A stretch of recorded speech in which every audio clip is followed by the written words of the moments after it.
Արարատի փեշերին ծվարած այս քաղաքը պաշտպանական եւ առևտրատնտեսական առումներով մշտապես նպաստավոր դիրք է ունեցել։ Բայազետն իբրև ամուր բերդաքաղաք 19-20-րդ դարերում միշտ եղել է ռուս-թուրքական հարաբերությունների կիզակետում։ 1828-ից 1914 թվականների ընթացքում քաղաքը 4 անգամ ազատագրվել է թուրքական լծից։ 1918 թվականին թուրքերը այն հետ են վերցնում, տեղահանելով եւ ոչնչացնելով տեղի հայ բնակչությանը։ Այսօր Բայազետում ապրում է մոտ 70,000 մարդ, ազգությամբ քրդեր։ Կան նաեւ կրոնափոխ եղած հայերի ժառանգներ, ովքեր չեն էլ թաքցնում իրենց հայկական արմատները։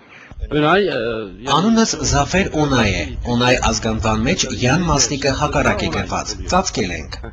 Բայազետ dediğimiz yer. Սա Բայազետի հին հայկական թաղամասն է, այստեղ իմ պապի տունն է եղել։ Պապս պատմում էր, որ այստեղ հիմնականում հայեր են ապրել, թուրքերի եւ քրդերի հետ ապրել են կողք կողքի, մեկը Ահմեդն է եղել, մյուսը Հակոբը, հարևաններ են եղել։ Mehmet var, orada Agop var. Սա Բայազետի հայկական թաղամասն է, որտեղ ապրել է նաև Զաֆերի հայ ազգի պապը։ Թաղամասին կից գերեզմանատանը եւ հայկական հետքերին մենք դեռ կանդրադառնանք։ Զաֆերի ուղեկցությամբ եղանք մի հետաքրքիր վայրում, քրդական ռեստորանում, որտեղ փակցված նկարներն ուղակի զարմացրեցին մեզ։ Պարզվեց, Արարատ լեռը եւ Հիսուսի պատկերը հենց այնպես չէ, որ տեղ էին գտել այս հաստատությունում։ Աշխատող ջահելներից առնվազն երկուսը խոստովանեցին, որ հայերն իրենց լույս աշխարհ գալու հետ անմիջական կապ են ունեցել։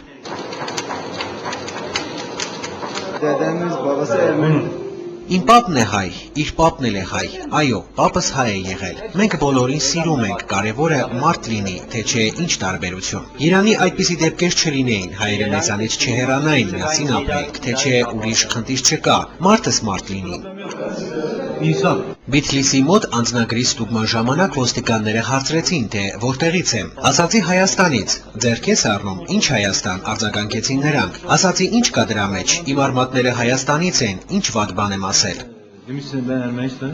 Այս հաստատության աշխատողներն աչքի էին ընկնում թուրքերի հանդեպ, մեղմ ասած ոչ սիրալիր տրամադրվածությամբ եւ ըմբոստությամբ, անգամ անտեսված էր ծխելու եւ ոգելից խմիչք օգտագործելու օրենքը, որն ի դեպ խստորեն պահպանվում է բոլոր տեղերում։ Իսկ երաժիշտները ոգևորված կատարում էին Ազատ Քուրդիստանի կոչերով եւ ապստամբ քրդերի առաջնորդ համարվող Աբդուլլա Օջալանին գովերքող իրենց երգերը։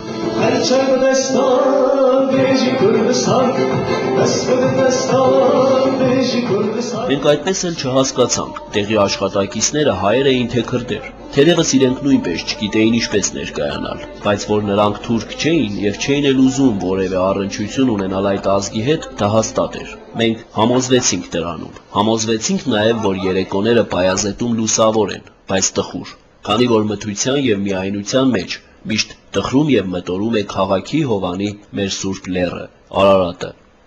Էդուարդ Մխիթարյան, Համբարձում Պապոյան, Գալանյուս, Բայազետ։